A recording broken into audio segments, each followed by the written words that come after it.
that our Thomas had just seen a ghost.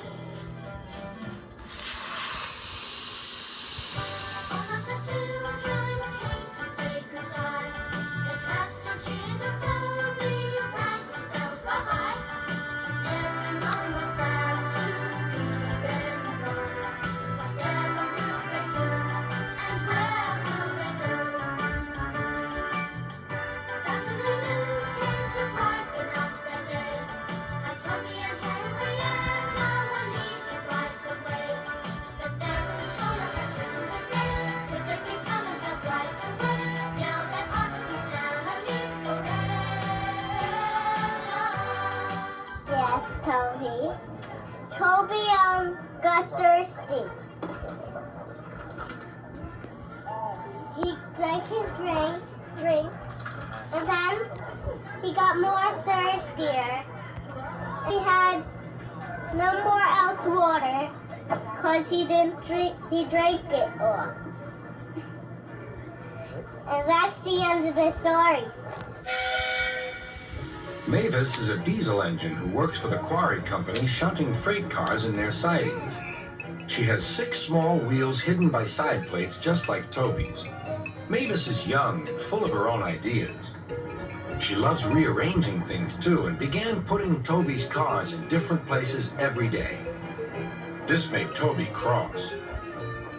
Freight cars, he grumbled, should be where you want them when you want them. Fiddlesticks, said Mavis and flounced away. At last, Toby lost patience. I can't waste time playing hunt the cars with you. Take them yourself. Mavis was pleased. Taking cars made her feel important.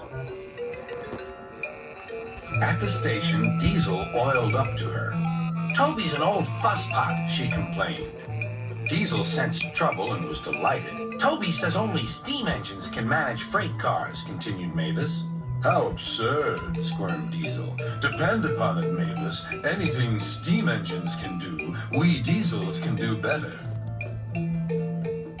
Diesel knew nothing about cars, but Mavis didn't realize this. Toby's line crosses the main road behind the station and for a short way follows a farm lane. Frosty weather makes the muddy lane rock hard and very slippery. Toby stops before reaching the lane.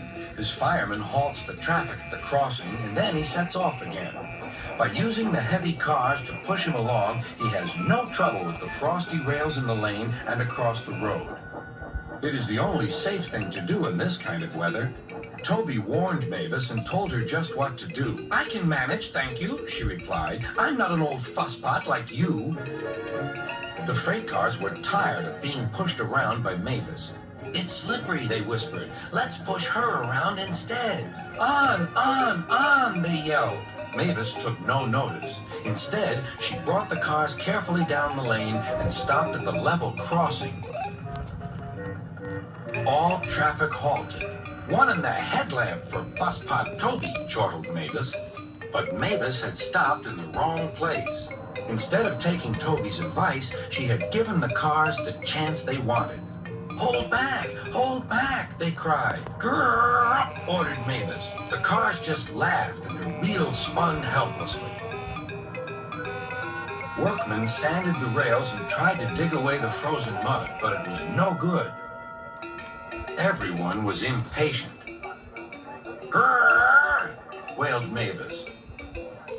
Toby was in the yard when he heard the news. I warned her, he fumed. She's young yet, soothed his driver, and she can manage her cars herself, interrupted Toby. They're your cars, really, his driver replied. Mavis is supposed to stay at the quarry. If Sir Topham Hatt finds out... Yes, said Toby thoughtfully. He and his driver agreed that it would be best to help Mavis after all. An angry farmer was telling Mavis just what she could do with her train. Having trouble, Mavis? Chortled Toby. I am surprised. Gosh, said Mavis.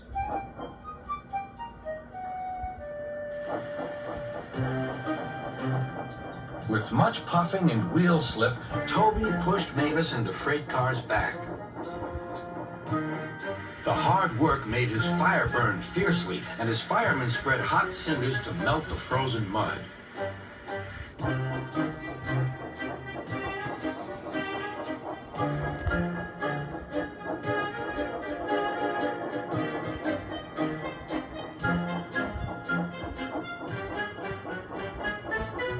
At last, they finished.